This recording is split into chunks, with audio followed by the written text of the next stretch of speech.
안녕하세요. 자, 2015년도 전기기사 기출문제, 자, 회로이론 및 제어공학. 자, 요 두 과목인데 실제 한 과목으로 이제 저희가 시험으로 나옵니다. 자, 요 과목을 맡게 된 임정빈이라고 하고요. 회로이론하고 제어공학이라고 하는데 그냥 줄여서 이제 저희는 회로이론 이렇게 얘기합니다. 요 과목은 다른 과목과 다르게 수학 과목입니다. 수학 과목은 좀 어려워요. 특히나 이제 제어공학 같은 경우에는 약간은 암기적인 요소가 있어요. 하지만 회로는 거의 99% 다 뭐다? 예, 수학입니다. 근데 요 두 과목의 비중이 우리가 생각하는 거하고 좀 다르기 때문에 그걸 좀 알고 계셔야 되는데 산업인력공단에서는요 회로이론하고 제어공학의 비중을 50대 50 그래서 20문항 중에서 회로이론 10문항, 제어공학 10문항 이렇게 해서 출제를 한다 이렇게 얘기를 합니다. 자, 근데 문제는요. 자, 볼게요. 자, 한 과목인데 맞죠? 한 과목인데 두 개의 과목을 합쳐놓은 한 과목이다 보니까 결국에 어떻게 됩니까? 봐야 될 게 제일 많습니다. 그래서 가장 버리기 좋아하는 과목 중 하나가 바로 뭐다? 우리 회로이론이라고 하는 두 번째 과목이라고 하는 요 회로이론을 많이 버립니다. 벽에 이렇게 많아요. 그러니까 다른 거는 요거 하나만 돼도 장이 몇 개 장입니까? 이거 기본적으로 이게 회로이론이고 이게 제어공학이거든요. 기본적으로 몇 개 장이냐면 회로이론만 14개 장이고요. 제어공학 10개 장입니다. 그러면 24개 장을 배워야 돼요.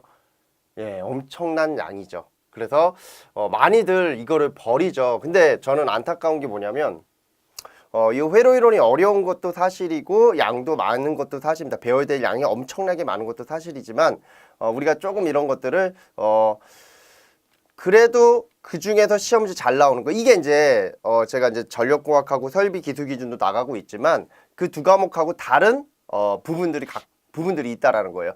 즉 다른 과목들은 내가 조금 미비되더라도 그냥 문제답식으로 봐도 돼라고 말할 수 있는데요. 요 회로랑 제어는 문제답으로 볼 수가 없어요. 이해를 못하면 아예 풀지 못하고 그냥 버려야 되고 다 틀려야 됩니다. 과락이 굉장히 잘 나옵니다.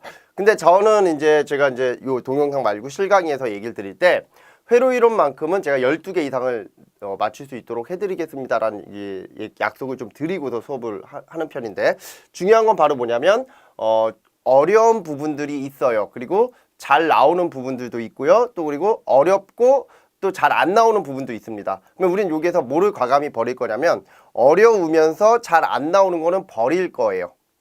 그거 어쩌다 나오면 어떡합니까? 예, 그거 대비해야 되는 거 아닙니까? 그런 건 정 안 되면 문제답으로 본다 이렇게 생각하십시오. 그래서 회로이론은 제가 전력 나갈 때는 16개 이상 나와야 된다라고 하고 설비는 18개 이상을 기준을 잡자 이렇게 얘기하는데 회로는 12개 이상입니다. 대신 확 개수가 줄어요. 12개면 뭡니까? 60점이죠? 예, 자기 밥그릇만 챙기자라고 하는 장이다 이렇게 생각하시면 돼요. 그러니까 이렇게 배우는 양이 많다 보니까 사람들이 힘들어한다라는 거죠. 그러면 여기서 이제 중요한 건 바로 뭐냐면 산업인력공단에서 회로이론을 어디까지로 규정하냐면 자 여기서부터요 요 블록선도까지를 회로이론으로 잡아요. 그럼 결국에 뭐냐면 제어가 회로에 들어가서 회로이론이 몇 개? 17개 장으로 돼 있습니다. 그래서 여기까지를 우리는 뭐로 잡는다? 산업기사로 잡는 거고요. 기사는 여기에서 몇 개가 더 추가가 되는 거예요. 이렇게 몇 개 장이 더. 그 중에서 가장 중요한 게 뭐냐면 안정도 판별하는 거. 요죠 안정도 판별하는 거. 요게 이제 제일 중요하겠죠. 여기 시험에 제일 잘 나오니까. 그래서 이러한 형태로 구성이 돼 있다. 이렇게 얘기를 드립니다. 그리고 이제 우리가 흔히 말하는 순수 회로가 있고 그 다음에 뭐가 있냐면 제어가 있습니다. 자, 원래 커리큘럼은 요거를 회로라고 하고 요거를 제어라고 하는데 회로 같은 경우에는 14개 장으로 돼 있고 제어 같은 경우에는 10개 장으로 돼 있습니다. 근데 문제의 비중으로 보면은 요 회로에서 몇 문항이 나오냐면 8문항 내지는 9문항이 나오고요. 요 제어 파트에서 12개 내지는 11개가 나와서 이게 20문항이 되는 거예요. 그러면 반반이 아니지 않습니까? 왜? 반반이 아닌 이유가 바로 제어공학의 요 3장까지가 회로로 들어가니까 어디에서 산업인력공단에서 말하는 회로이론이라고 하는 거는 여기까지니까 여기에서 요 안에서 10개, 나머지에서 10개 나온다. 이렇게 말할 수 있는 거죠. 그러면 사람들이 어느 쪽이 비중이 제일 크다라고 생각을 합니까? 기사는 요 제어 쪽 요 비중이 큰 거예요. 그죠? 여기에서 10문제가 나오는 거니까. 그리고 요 앞단에서 17개 장에서 10문제가 나오고요. 그러니까 그것만 잘 비율을 조절해 주시면 어떻다?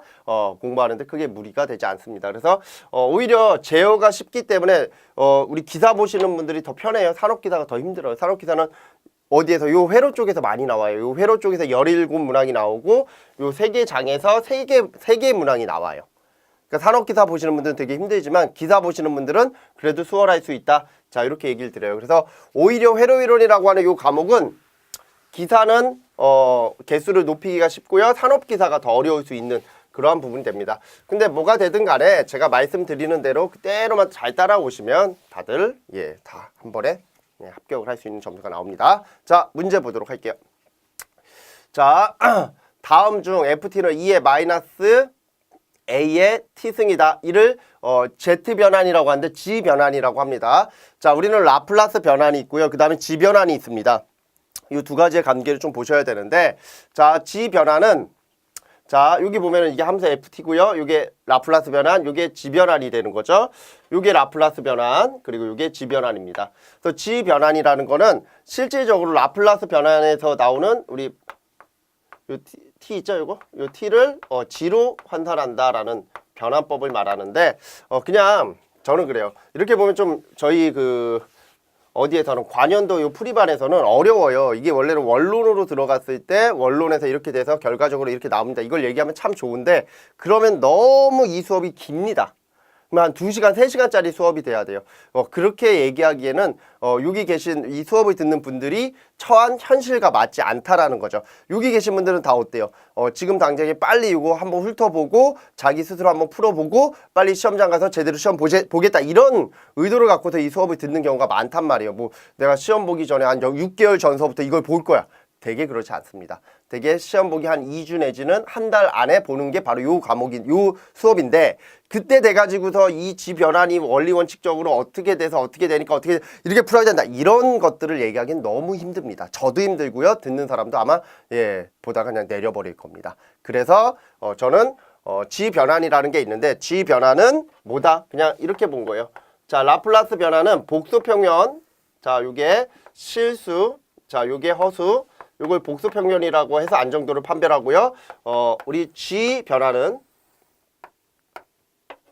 자, 기준이 달라요. 자, 얘는 요 우방면에 있으면 이걸 안정이라고 불안정이라고 하고 불안정이라고 하고 근의 위치가 그리고 요 좌방면에 존재하면 이걸 안정이라고 하고요. 그리고 요 축에 존재하면 요 상태를 임계는 윗단 한번 치고 내려왔다 이런 개념이 되는 거죠.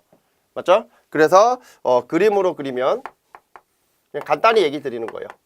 자, 요게 바로 뭐다? 이렇게 에너지가 줄어드는 거 이걸 안정이라고 하고 그리고요. 자, 이렇게 에너지가 커지는 거 이걸 우린 뭐라고 한다? 불안정이라고 하고요.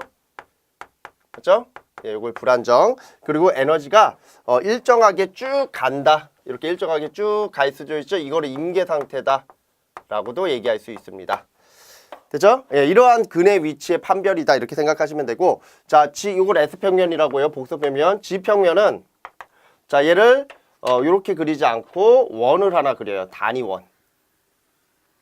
자, 이게 몇이다? 1. 1인 단위원을 그려놓고 요 단위원 안에 근이 존재하면 요 안에 근이 존재하면 이거를 안정이라고 하고 단위원 밖에 존재하면 요 밖에 이렇게 밖에 존재하면 이걸 뭐라고 한다? 불안정이라고 하고 그리고 요 단위원, 요 노란색 있죠? 요 단위원, 요 라인에 걸리면 이거를 임계라고 한다. 자, 이러한 판별법을 우리가 기준 잡는 걸 G 변환이라고 합니다. 좀 달라요. 그래서 얘가 좀 더 보기 편해서 요 놈이 이제 나중에 좀 더 업그레이드가 되면 나이키스트 선도로 바뀌는 겁니다. 아시겠죠? 자, 그럼 중요한 건 바로 뭐냐면 제 서론이 길었죠? 중요한 건 바로 뭐냐면 요거만 좀 알고 계시면 돼요. 우선은 임펄스 함수가 중량 함수다. 무게 함수다 이렇게도 표현하고 계단 함수 단위 계단입니다. 인디셜이다. 그리고 경사 함수를 램프 함수라고 한다. 지수 함수는 그대로 지수 함수. 자, 그러면 여기서 이제 중요한 거는 바로 요 놈하고 요것만 좀 알고 계시면 돼요. 이게 결국에 뭐냐면 자, FT에 대한 G 변화는 자, 이게 되는 거예요. G, 여기 G, 마이너스 여기가 FT. 자, 결국에 G 변화는 식이 이렇게 되는 거죠. 그러니까 자, 이거 좀 지우고요. 자, 우리 문제에서 뭐를 물어보는 겁니까? 예, FT가 뭐였어요? 이게 FT. 이게 예, 바로 2의 마이너스 A의 T승이니까 요 놈에 대한 답은 결국에 이렇게 나오는 거죠. G, 여기 G고요. 마이너스 2의 마이너스 A의 T승. 자, 답은 몇 번에 있다? 예, 3번에 있다. 자, 제가 그림 막 그렸는데 이거는 시험장 가서 그리는 게 아니에요. 제가 좀 설명하려고 좀 그린 거고요. 실제 우리한테 필요한 건 바로 뭐다? 요 두 가지가 시험 문제로 나온다라는 거죠. 그러니까 이 두 가지만 G 변환해서 캐치하고 가면 되는 거고, 아까 제가 뭐라 그랬어요? G 변환에서는 단위원 내부가 안정이다. 그건 좀 기억을 하고 가십시오. 그걸 말로 물어보는 것들이 있어요. 네, 그래서 이렇게 정리를 하시면 된다. 자, 어려운 문제 아닙니다. 아주 쉬운 문제고요. 그래서 G 변환이 뭔지, 그리고 그 G 변환을 어떻게 해야 되는지에 대한 가장 대표적인 두 가지 케이스가 있다라는 거, 계단함수랑 지수함수. 요 두 가지만 보시고 넘어가시면 된다.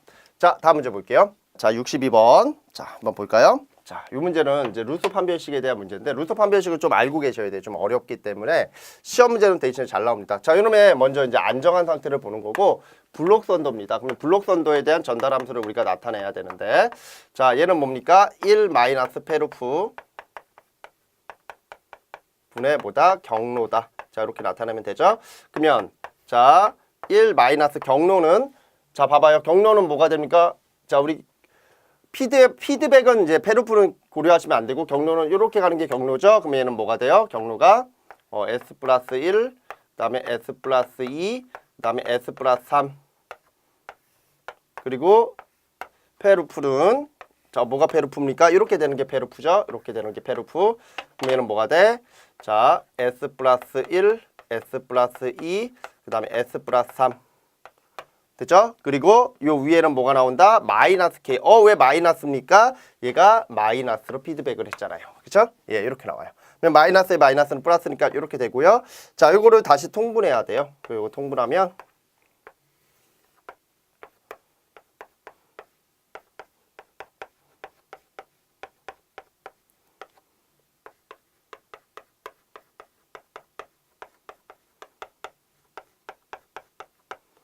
자, 요건 어차피 지워질 거예요. 자, 그래서 분모가 이렇게 지워져요.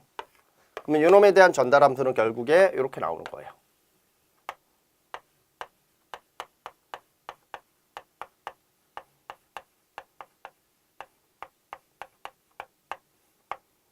자, 그러면 우리가 루소 판별식을 써야 되는데, 요 루소 판별식을 쓰려고 그러면,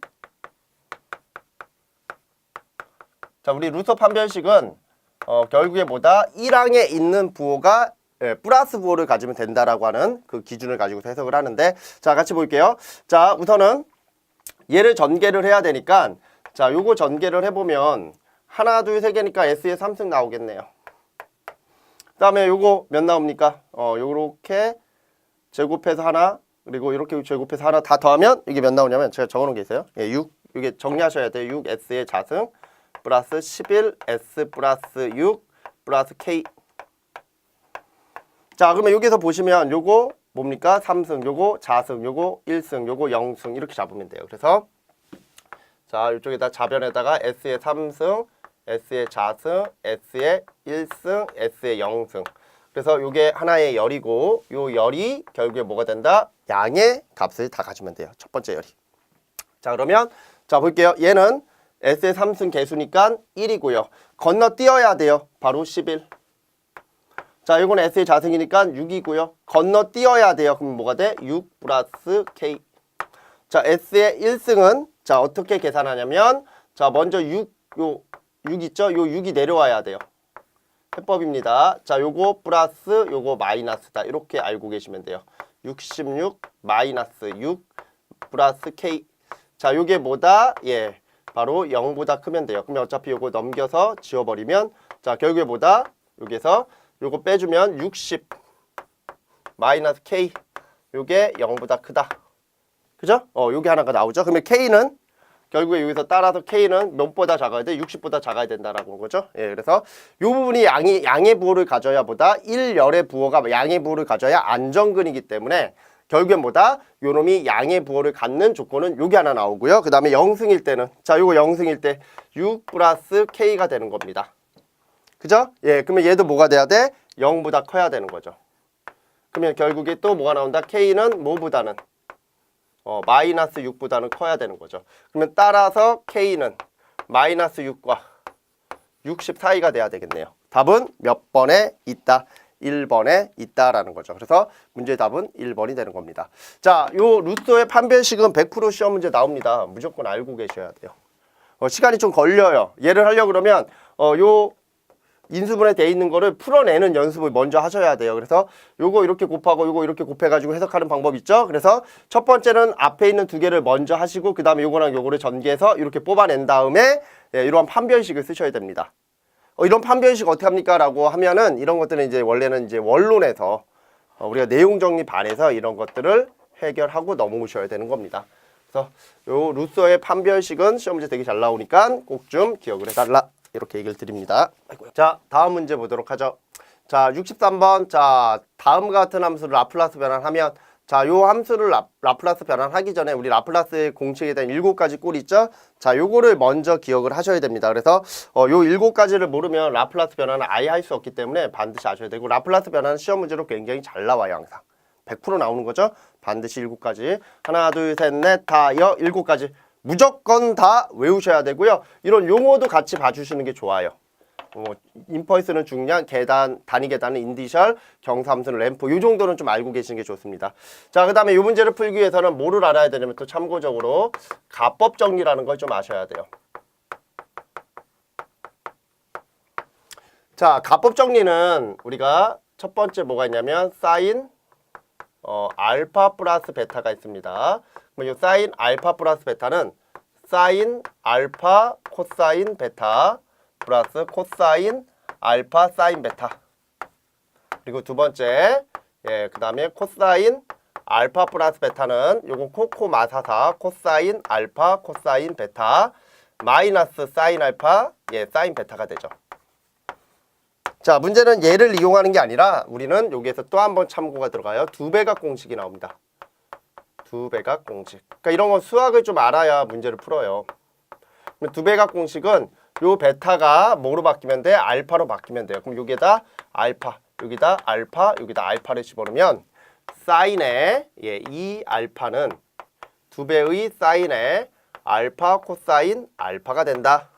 따라서 사인 알파 코사인 알파는 2분의 1의 사인 2알파다.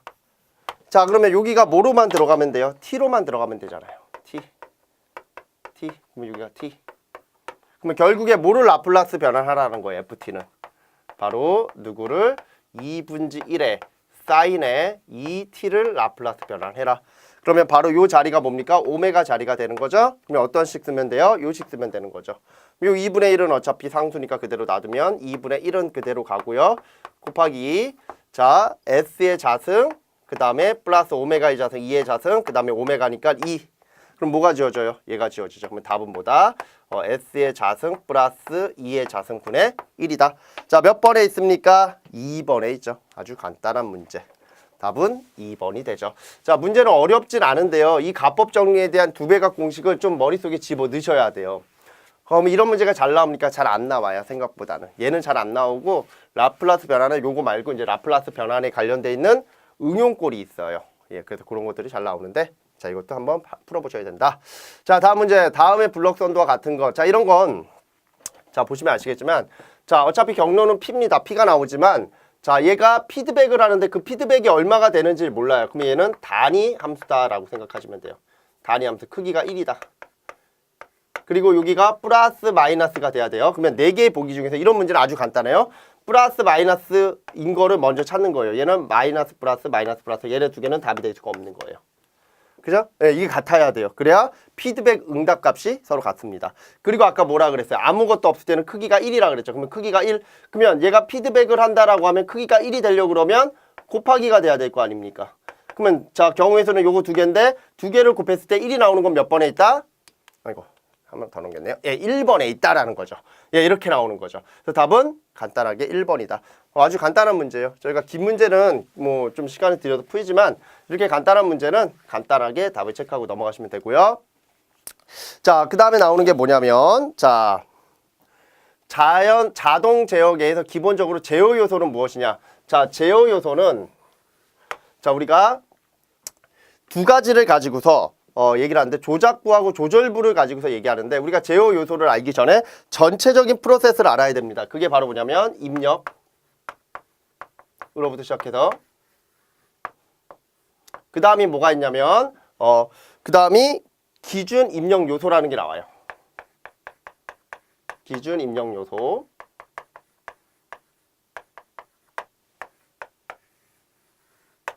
자, 그 다음에 뭐가 나오냐면 동작 신호를 받고요.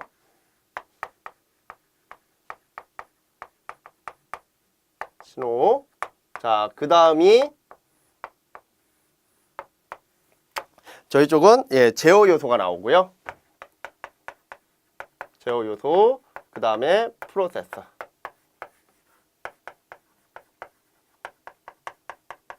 그 다음에 출력이 나오는 겁니다. 그러면 이 중간에 이제 피드백을 해야 되는 검출 요소가 있어야 되는 거죠. 그래서 프로세서가 이제 제어 대상이 되는 거고.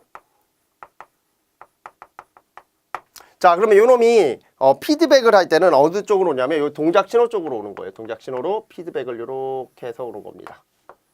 그러면 요 피드백 말 그대로 루프가 하나가 형성이 되는 겁니다. 그래서 우리가 흔히 말하는 프로세스로부터 뭔가 잘못된 부분들이 제어 대상이 발생이 됐다라고 하면 그 부분으로부터 이렇게 다시 피드백을 해야 되고, 여기서 말하는 요 제어 요소는 요걸 말하는 거죠. 요거는 뭐다? 조작부와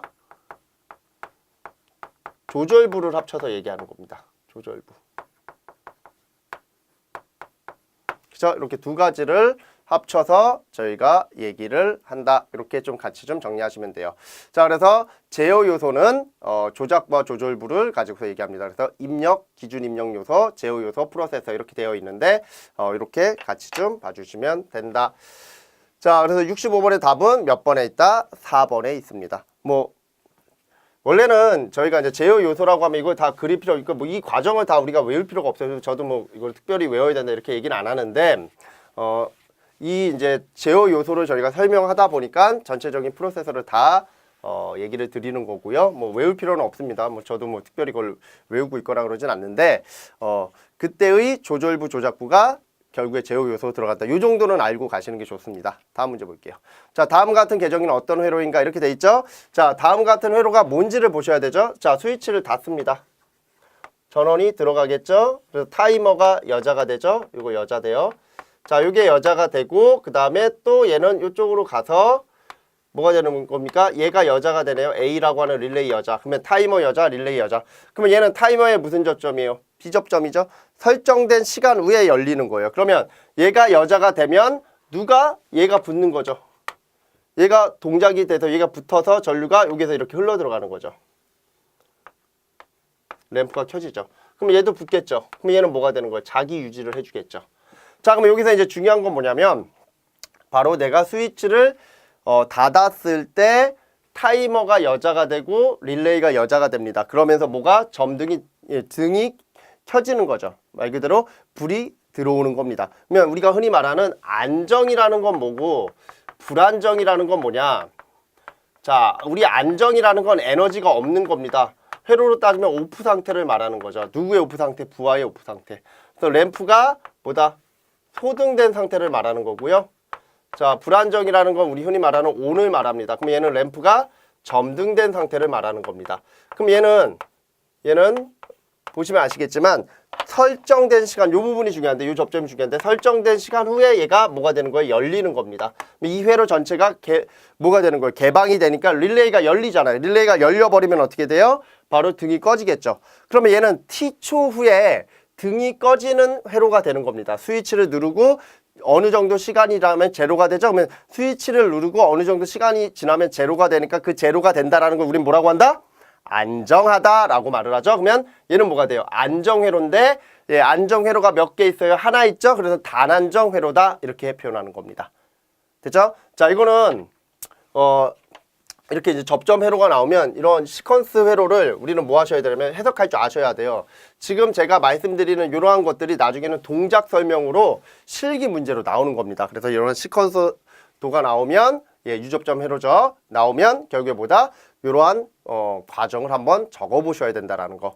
그리고 안정이란 건 뭐다? 에너지가 제로화되는 소등된 상태를 말하는 거고, 불안정은 뭐다? 동작되고 있는 상태다. 꼭 이렇게 알고 계시고 가시면 될 것 같습니다. 자, 67번. 자, 응답이 최종값에 10에서 90%까지 되는데 요하는 시간은, 자, 이것도 이제 우리가 과도응답이라고 하는 내용을 좀 아셔야 되는데, 자, 과도응답에서 몇 가지가 나옵니다. 뭐 이거를 다 외우시면 좋은데, 우선은 기본적으로 지연 시간이라는 거는 50%, 상승 시간인 거는 10에서 90%, 정정 시간인 거는 2에서 5%. 요것만 외우고 가시면 돼요. 그래서 지상정인데, 지상정인데, 지연 시간이라는 건 뭐다? 50%, 상승 시간이라는 건 10에서 90%, 맞죠? 그 다음에 정정 시간이라는 건 2에서 5% 이내. 요것만 외워주시고 가면 돼요. 그래서 우리가 요 문제의 답은 뭐다? 10에서 90이죠? 그러면 뭐예요? 상승 시간이다. 이렇게 간단하게 봐주시면 되죠. 그래서 지상정 5, 10, 2 뭐 이렇게 외워주셔도 되고요. 지상정 해가지고서 50%, 10에서 90%, 2에서 5% 이렇게 외우고 가시면 됩니다. 의외로 출제가 잘 돼요, 얘가. 그래서 우리가 이제 가장 잘 나오는 게 상승 시간인데, 과도응답에서 상승 시간은 10에서 90%까지의 도달 시간을 말한다. 꼭 좀 기억을 해주시면 답은 1번이 된다. 다음 문제 볼게요. 자, 다음과 같은 우리가 함수가 나왔습니다. 자, 이때 근계적수는 무엇인가? 됐죠? 예, 그럼 이런 우리 전달함수들이 이런 형태로 나왔다라고 했을 때 근계적수라는 건 뭐냐면, 근계적수는 요 분모 있죠? 요 분모에서의 극점을 가지고서 보시면 돼요. 그래서 극점수를 가지고서 계적수를 잡아주시면 되는데, 위에는 아무것도 없기 때문에, 자, 요건 극점이 몇 개가 나오냐면 0. 자, 극점이란 건 뭐야? 분모를 0으로 만드는 점을 말하는 거죠. 분모가 0이 되는 점. 0, 요거 0, 요거 마이너스 4, 요거 마이너스 5, 마이너스 4, 마이너스 5. 몇 개? 3개. 끝. 됐죠? 이런 것들은 굉장히 쉽게 뽑아낼 수가 있죠. 그래서 몇 개 나온다? 예, 3개가 나온다.